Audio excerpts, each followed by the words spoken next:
Hello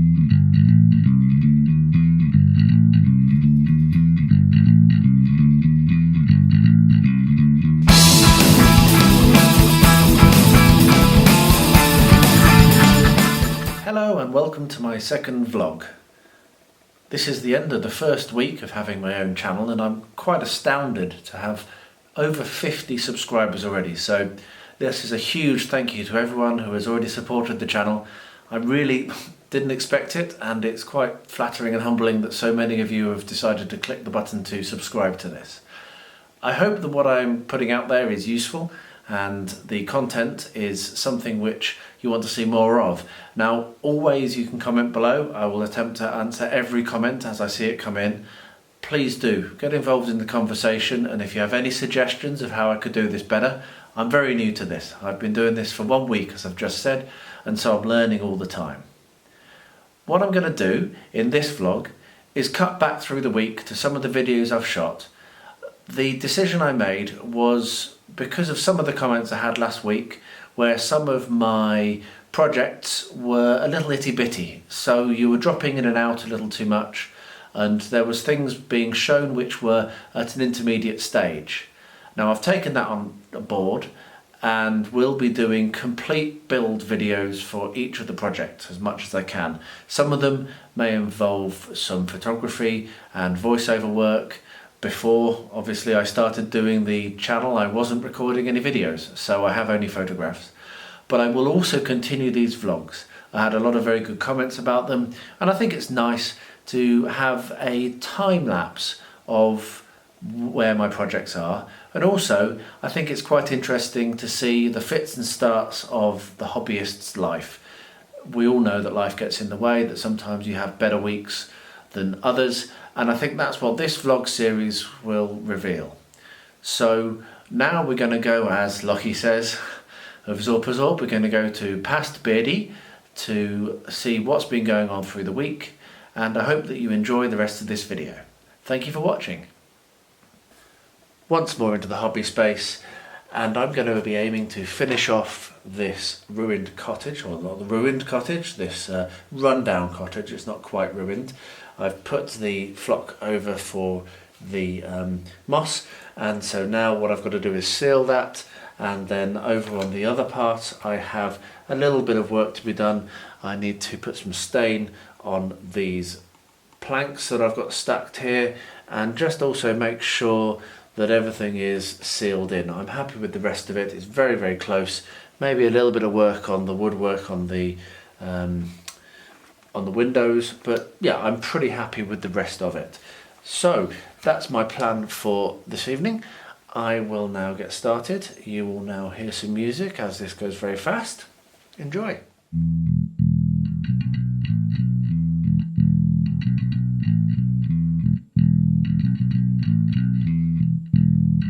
Rasta.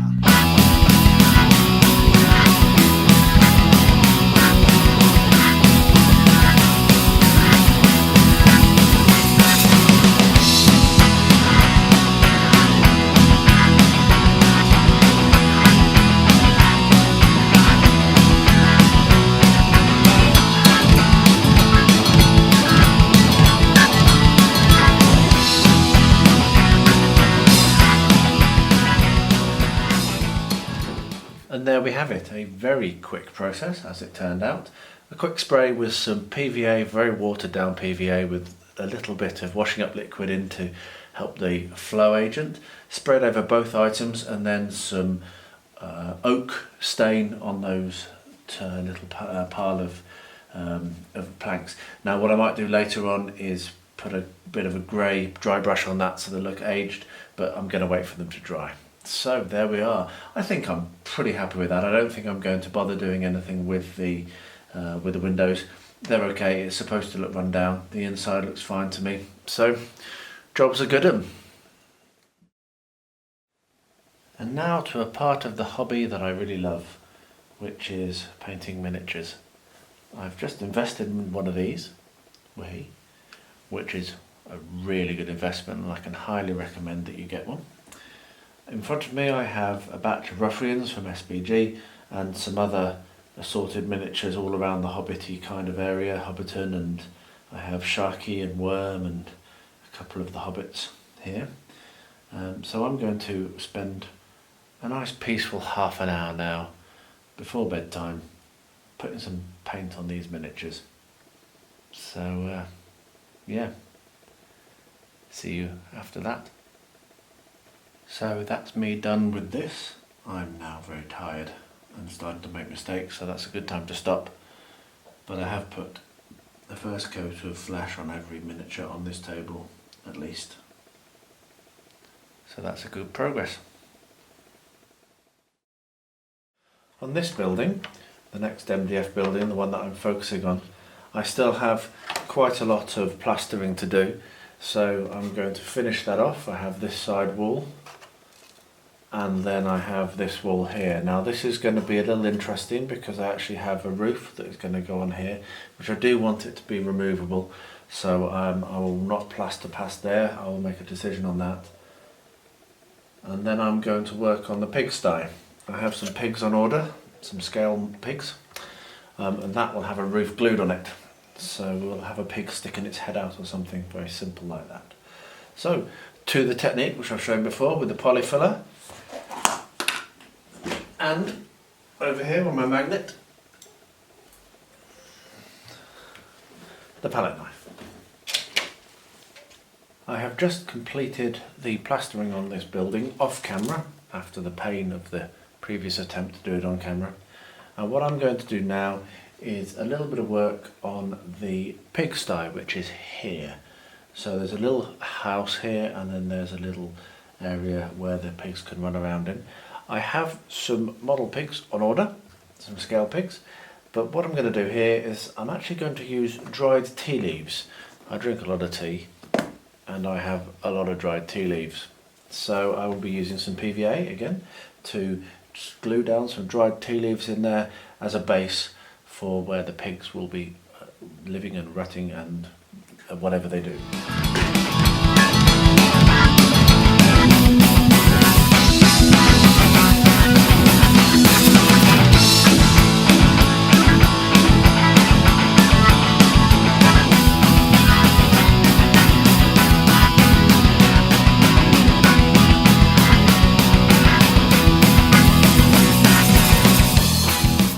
Okay, there's quite a liberal amount, quite a liberal quantity of tea leaves in there. What I will now do is get a dropper and some 99% alcohol and drop that on and seal that in with the PVA.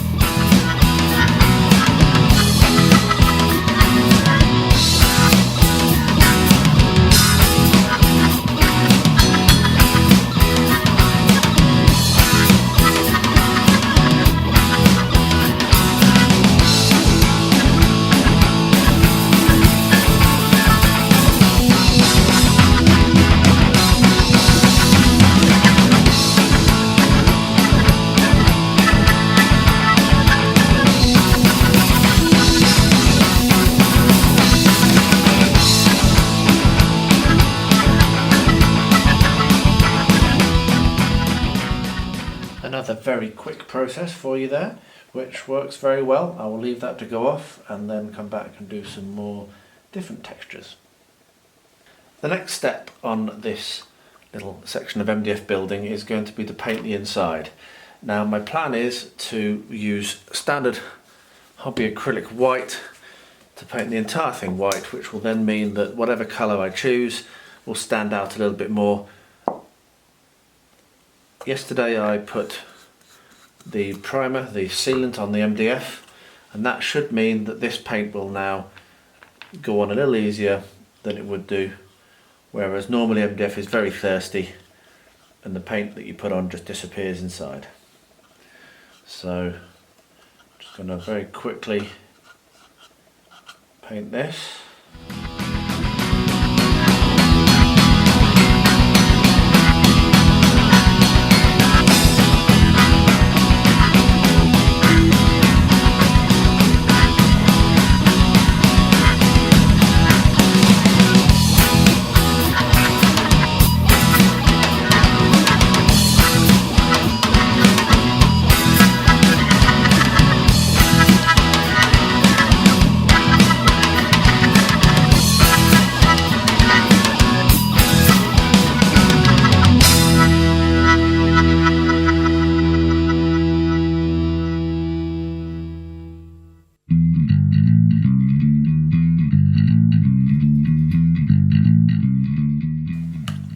Okay, I really should have masked doing that. So you cut corners and you suffer the consequences.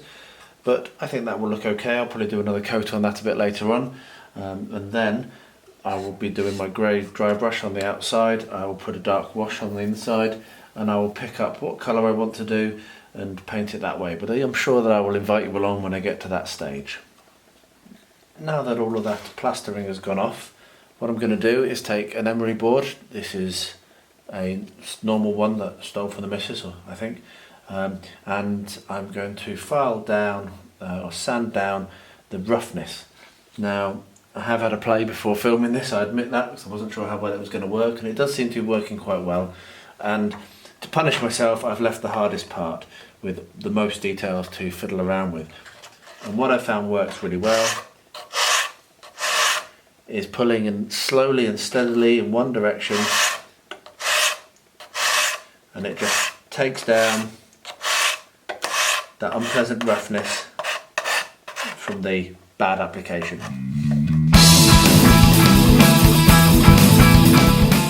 There you are. With the building all sanded down now, I will be putting the sealant on the inside of all the walls so that then I can paint and do whatever I want to do on the inside. So I'm going to get on with doing that now.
Okay, that's done.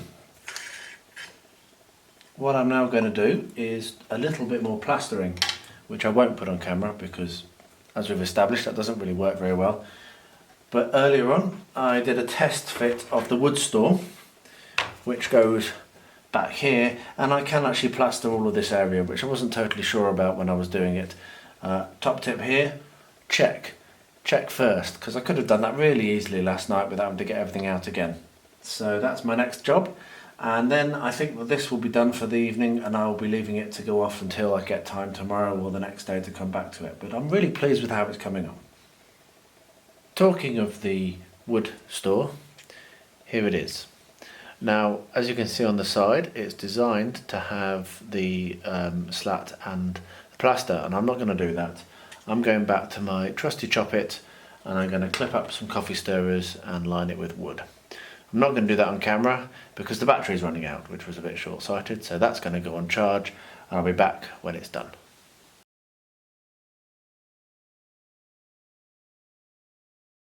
The next process on the Ruined Watchtower is to put a bit of a grey dry brush over the inside of the courtyard and on the walls. I've got some light grey paint that I bought at the local hardware store, which I'm very much hoping is going to be suitable. So I'm sure people know how to do a dry brush by now. I'm actually doing more of an overbrush. I'm not going to take that much off, but you don't want to have too much paint on your brush. So let's get started and bring out some of this superb detail. I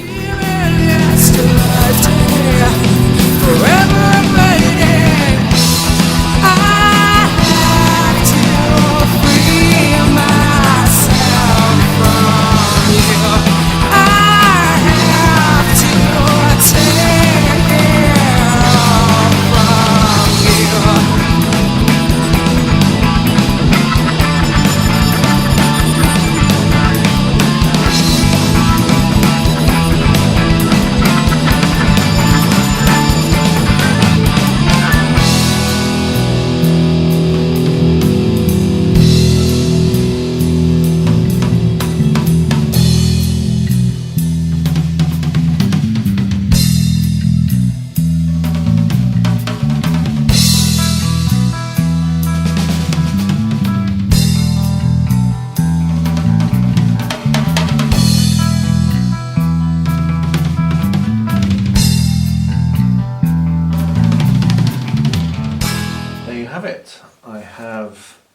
Done quite a heavy dry brush, which was my aim, over the entire structure. And that brings out all the detail that makes it look quite distressed. There's a long way to go, but that's a good start. With the dry brushing done on this, I will now be using the bricks which I made in my earlier vlog to fill in this gap in the top, which I've filled with paper that I've covered in black paint and PVA. So I am going to drop these in place very randomly, looking to fill up the gaps, and use PVA to hold them in place.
So I have run out of bricks that I made. I will probably be making some more using exactly the same technique as I showed in my other vlog. So rolling out some air dried DAS clay, cutting it up very roughly and then leaving it for 2 or 3 days to dry at a constant temperature so that it does not crack. But for now I'm quite happy with how that effect is going. I'm going to leave that all to dry for another couple of days and hopefully it will look good when I come back to it then. It does need a spray and it does need some more bricks, and I will need to put some bricks down here and inside in the courtyard. But yeah, I think that's working quite nicely for now. The next step on the Ruined Watchtower build is going to be to fill in the edges and to put some sculptor mould over the edges and smooth it out, and then also build up just inside here where the rubble will have fallen off the top of the tower. Now, like everyone else it seems in our hobby, I am a proud supporter of Luke's APS. He is a legend and I managed to get some of this shipped over to me. So I'm going to be making my first ever attempt at modelling compound large, and I'm going to be doing it on camera. So the directions I have taped to the top of this pot, and let's see how it goes. This hopefully will be quite easy. It seems to be easy when I see other people doing it, but we shall see. So it says 3 parts compound to 1 part water. I have a plastic cup, I have a jug of water, and I have something to mix it in. I'm going to make a small amount this time because, well, I don't want to overdo it, and I can always make more, but I have nothing at the moment to put any remainder on, and I don't like waste. I'm a little bit of a tightwad. So let's see. About half a cup, which means a cup and a half of water. Now, this will now from now on be used for water. I'm not that much of an idiot, I just didn't get 2 cups. What I will always do when I'm mixing things is only add a small amount. You can't take water out of a mix. You can always add more if you need to. I've just realised, 3 parts compound to 1 part water.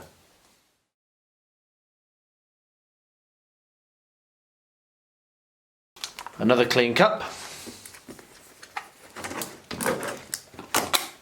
and I will get a full cupful now because I put half a cup of water in there.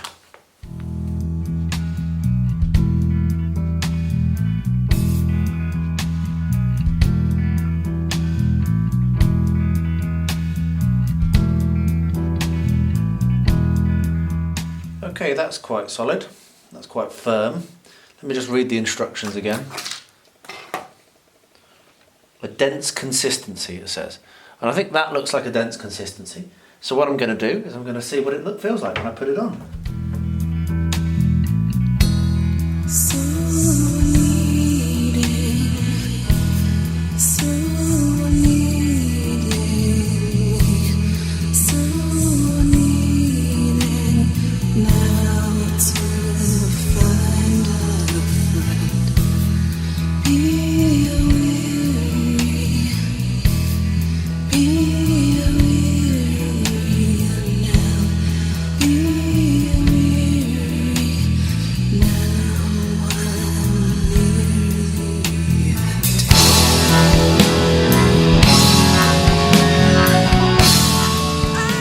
So that's how far 1.5 cups of the modelling compound and half a cup of water will get me.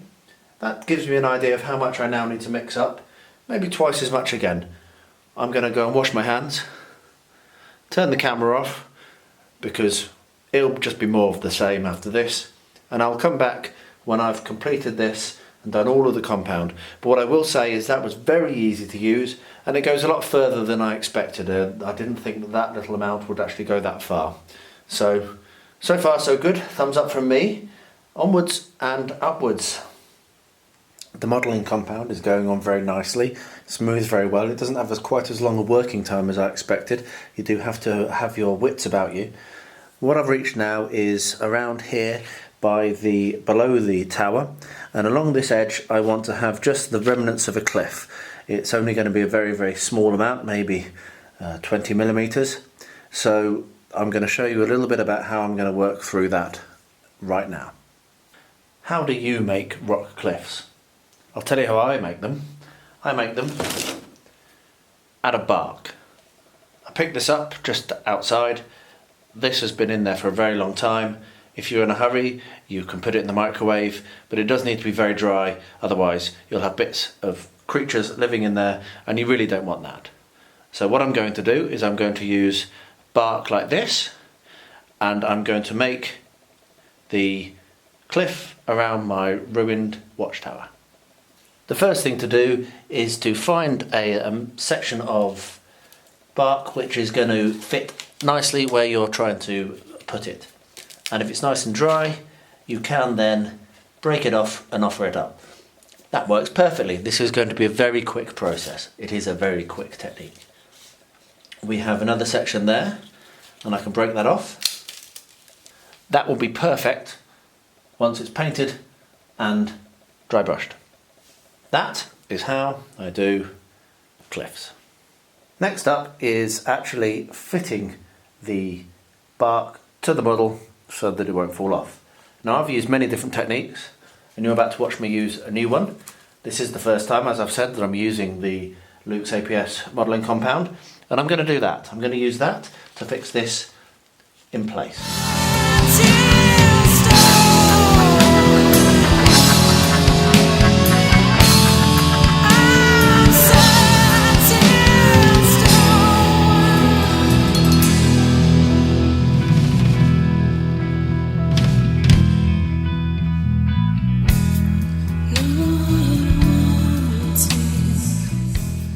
Not working so well at the moment, but I'm going to stand here, turn the camera off and hold it until the modelling compound has gone off. I'll be back shortly. As patient as I am, I've realised that that's not going to work. So you've learnt something there. You are not going to be able to easily press bark into this modelling compound and it will stick. However, what I have done is pressed a form into the sculptor mould. So now, when that sculptor mould has gone off in a very short while, I will be able to use Gorilla Glue and will be able to stick the bark in place. And that is what I would normally have done previously. I would have used some form of strong glue, either foam glue or the Gorilla Glue, which I have now, and that will stick it in place perfectly fine. I have put the Gorilla Glue, used the Gorilla Glue to secure the bark and weighted it in place with these weights. So now I'm going to leave that, and hopefully that will work. So there you have it. That was my week. Thank you very much for watching this video and for your support. If you have not yet subscribed, please do so. It means a lot to me. And also don't forget to ding that bell. If you ding the bell, then you will get informed whenever I publish another video. And if you don't, then it'll be potluck whether you see whether there's one of these or not. I have lots and lots of plans for videos to do, lots of different types of video, build videos and other types of things, as well as reviews and also some more conversational pieces about different subjects that I think are interesting, and hopefully you will think they are as well. So, thank you very much again for watching Beard Clipper.